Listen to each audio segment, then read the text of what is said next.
Good morning, runners! Welcome to Greenbelt's Vineyard Hill Reservation.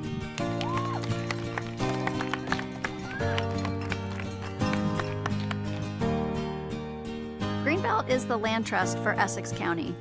Our mission is to protect natural land and working farms across the county, to protect healthy ecosystems, clean water, scenic beauty, and free, accessible places for people to get outside in nature all year round. There's so many beautiful places that people can go and visit and spend time in and learn. There's lots of intact ecosystems still. So it's really an exciting place to be doing conservation work and to be spending time in. Thank you for joining us for the 2022 trail race here. Nice job, ladies. We are in the first year of a new 5-year strategic plan at Greenbelt. We want to make our properties more accessible, inviting, comfortable places for people to come and visit. One of the things that is amazing about Greenbelt is how many volunteers we have, how many people join us as members, and all of those folks participate in our work. They're part of who we are as an organization.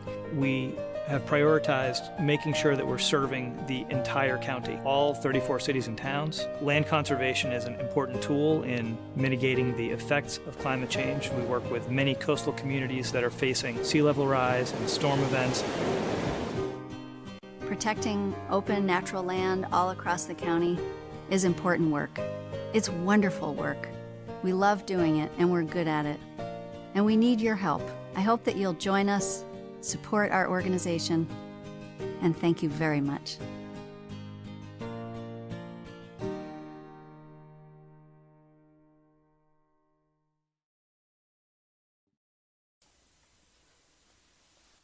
Candace Curring, reading for Essex County Greenbelt, Annisquam Woods. Echolocating in Annisquam Woods, Gloucester, Massachusetts. Under February's domed blue sky, in the silence without bird cry or scurry, in the crisscross of stone walls and rock crops, sewing up hillsides, the hide and seek shriek and groan, something needs saving. But I can't find it, where wind in a still life in turn shake curled, spent leaves, a shaman's rattle after a deafening silence, preceded by the cry of something caught in the teeth, otherworldly. But where? What animal pricks my neck, and why did I come to these woods alone? When there again high-pitched the scream for help or mocking stalks me as I search to locate, and then all at once find the fallen limb, a tree branch tangled, struggling and strangled, the rub against another creating its ghostly whine as I recover slowly, discovering that it is fear that mocks, and fear the animal that steals my breath.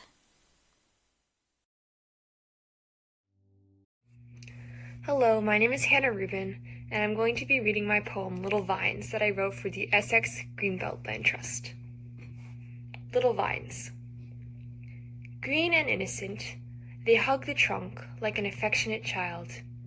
Little vines, so sweet, so slender, curling around and around, like the path humans made through the woods.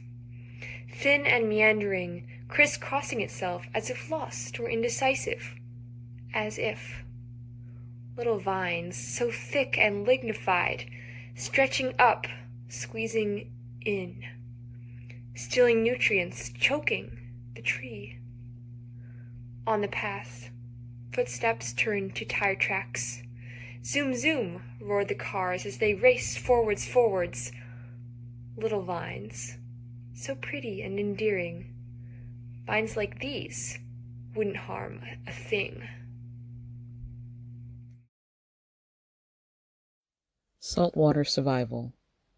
The necessary haste of a seaside sparrow, a champion of tenacity, the seaside sparrow, to build an open cup on the water's edge, a tucked down away invitation for life, small and strong-footed among these coastal grasses and this mud, clinging steadfast to blades, subtle sentinel.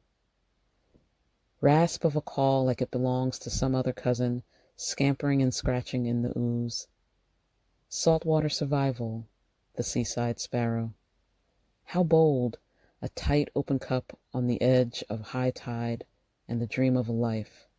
Isn't that what we all want? To thrive and to drink that which threatens to drown us.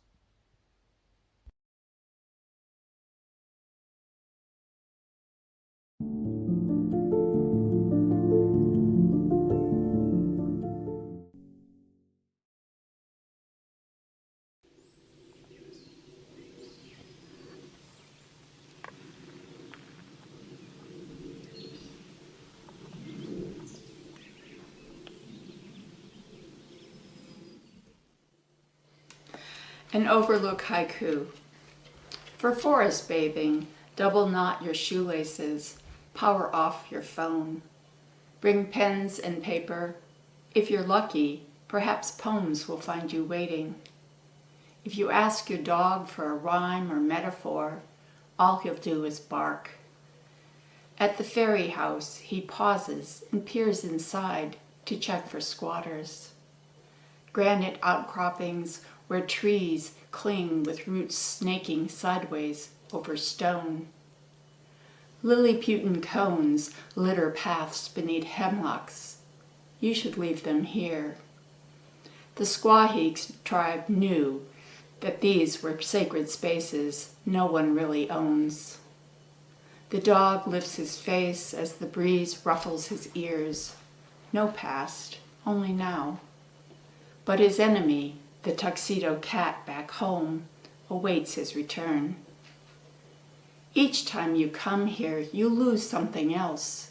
Notebooks, pens, keychain, worries. Enjoy this journey. Later, you can check for ticks and count your blessings.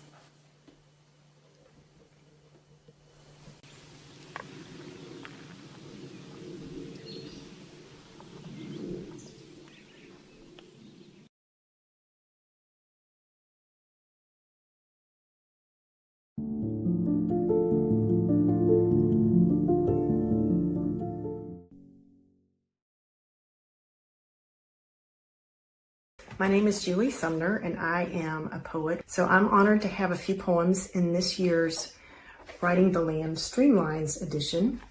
And they are about a local land trust here in Nashville called Radnor to River, which seeks to conserve old growth forests all around the city and eventually make a corridor between Radnor Lake and the Cumberland River. So the first one I'd like to share with you is Westmead Waterfall. Caught in the fold of a highland cove, the waterfall emerges from the suburban earth. Layers of stone flocked velvet with moss. It is as if a door in the hillside was just cracked open, affording a view of centuries of this place, a persistent enchantment. From the wedding of water's movement to the endurance of stone, a view as specific and unrepeatable as yesterday. Now a trickle, now a downpour, the rush of it like time itself. And though time streams on, bucket trucks and cement trucks drone nearby, the waterfall, what it has witnessed, all remain.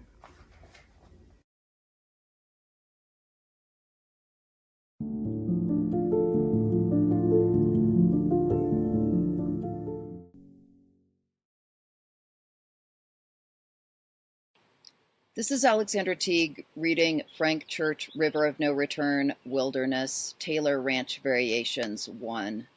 Above Big Creek, a mirror poem with rapids and eddies. We cut the forest of time into logs to give it names, before the Dukadeca trees, uneaten sheep, or eaten by others. The creek surges back on itself, boulders and glimmers of midsummer sunlight. The frontiermen's axes cut logs out of time in the time of their cutting. We sit in their cabins, descendants of glimmers of axes, their sharp desecrations. We follow the water, its surging descent, its impassable passage and rushing. On the mountains, invisible sheep climb the boulders. We clamber up hoof prints in dust as if we belong here. Who we are is a question that clamors. The water eats canyons and lodge poles. The arrow leaf glimmers the fields with yellow like midsummer sunlight, leafed out, dusty root-stalked. We stalk up the cliffside. We scramble, look down at the creek waters rushing in logjam, the ranch's cut fence-posted homestead. We steady for scree slopes, clutch loose stalks of balsam root, our small desecrations, and passage in the canyon where time climbs the scree slope as sunlight. Who descended on dust prints before us? Who fenced closed the open green meadow folds is a question of axe blades and namesakes. We cut answers that frighten us. We cut answers that heat us. We cut switchbacks and shortcuts and scree slides like sheep climbing boulders. No dust prints invisible. No creek runs unsplashingly over clutchings of boulders. The deep drainage clamors with time and its forests, its burn glistening snags and its fence posts and snags glistening burned. The forest clamors with time's deep drainage over clutches of boulders. No creek runs unsplashing, invisible. No dust slides like sheep climbing boulders. We cut switchbacks and shortcuts and scree that frightens us. We cut answers that heat us, axe blades and namesakes. We cut answers, the open green meadow. Fold a question of dust prints before us. Who fenced closed the scree slope as sunlight? Who descended? Who passed in the canyon where time climbs stalks of balsam root, our small desecrations? Unsteady, we steady for scree slopes, clutch loose and log jam. Look down at the creek waters rushing, the ranch homes cut fence posts. We scramble out, dusty and root-stalked. We stalk up the cliffside with yellow like midsummer sunlight leafed out and lodge-pulled. The arrow leaf glimmers the fields, a question that clamors. The canyon eats waters. Who we are prints in the dust as if we belong here. On mountains invisible, rushing and passage, impassable water, its surging descent, its axes and their sharp desecrations. We follow descendants of glimmers. We sit in their cabins, cut logs out of time. In the time of their cutting, the frontiermen's axes were midsummer sunlight and boulders. Glimmers surge back on themselves. The creek eats the sheep or is eaten by others. Before the Dukkadeka, trees gave names to the forest. We cut into its logs.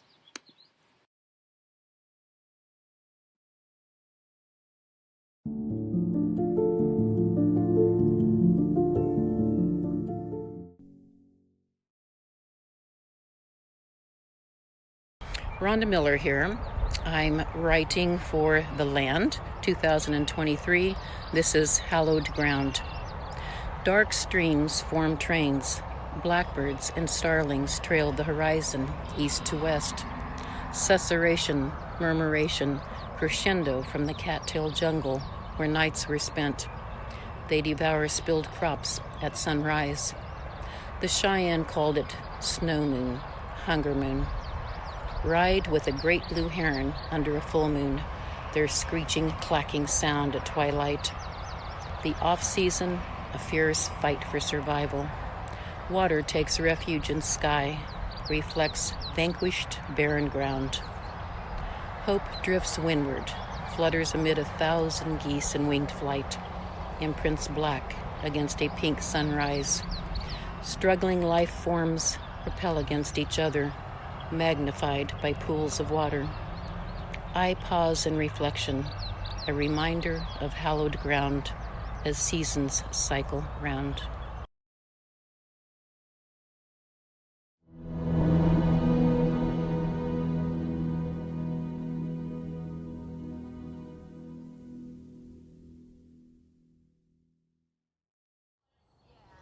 Welcome to Maine Audubon. Maine Audubon is Maine's oldest and largest conservation organization. It's a place where people can participate on all levels.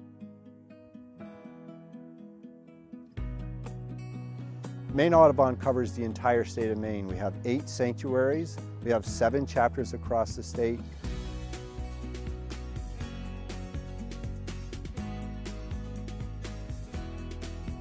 And we have 30,000 members, volunteers, and others that participate in our programs each year.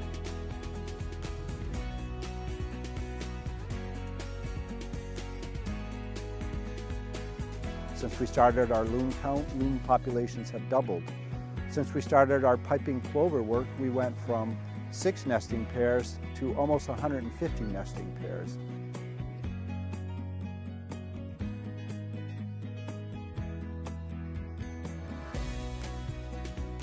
You can get involved in community science with thousands of other volunteers, or you can use your voice on behalf of wildlife for our advocacy team in Augusta.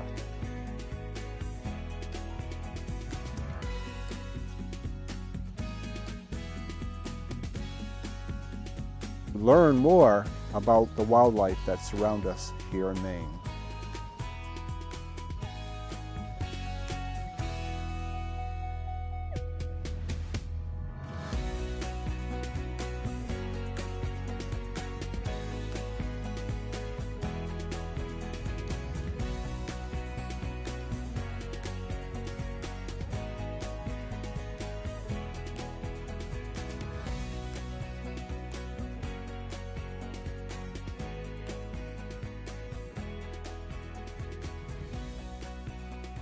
There's something for everyone at Maine Audubon.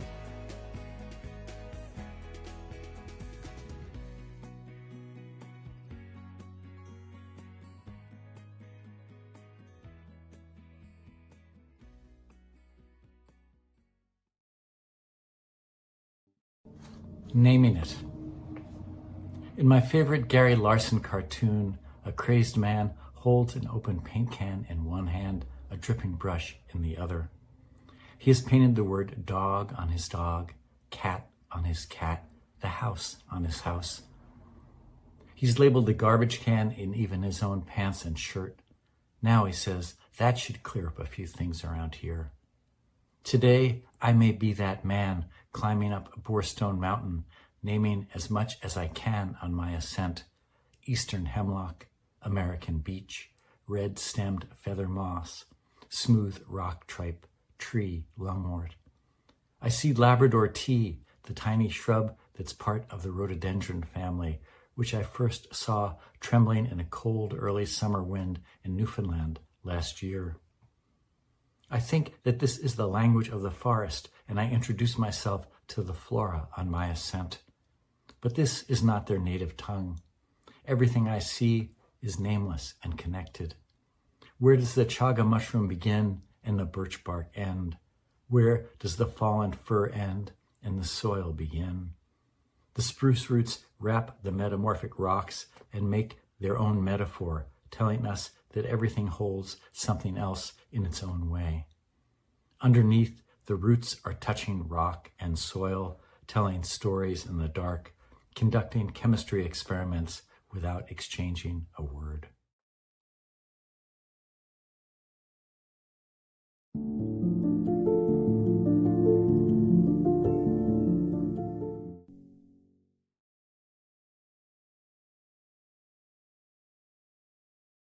If I were a castaway, let me be cast away upon these rocks, among the washed-up flotsam, the bits of driftwood, the multitudinous seaweeds, the bleached and crushed clamshells and brown periwinkles.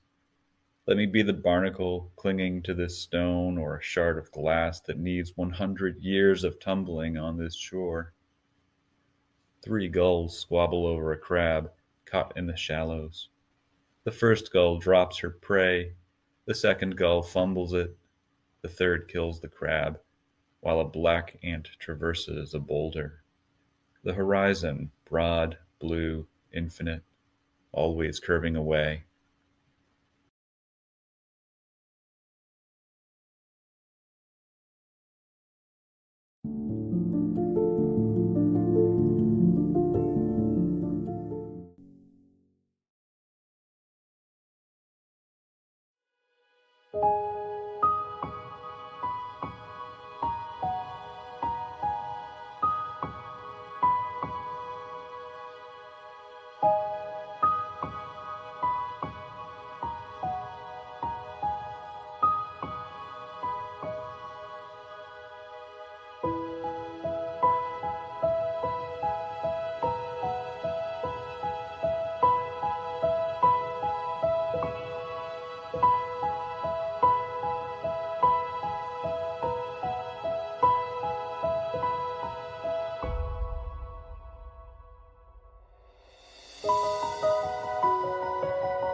All the Days of the Week by Claudia Castro Luna. Among unfurling fern blades clumping in the understory of towering trees, I listen to the silence that is not silence, but the moss heart water of creation. I listen with eyes wide open and feel myself dissolving softly into the quivering, the daily green wilding. If there is a secret treasure at the end of a rainbow, then it is here, out in the open for all to see. In this place of spring, brook, and leaf is a vibrant treasure, articulating aloud, we. Life is more of it than calendars insinuate. Do you sometimes seek for beauty? Let alder branch and cedar bough usher in the ancient songs. Let them resonate within you. Lean in, let beauty find you.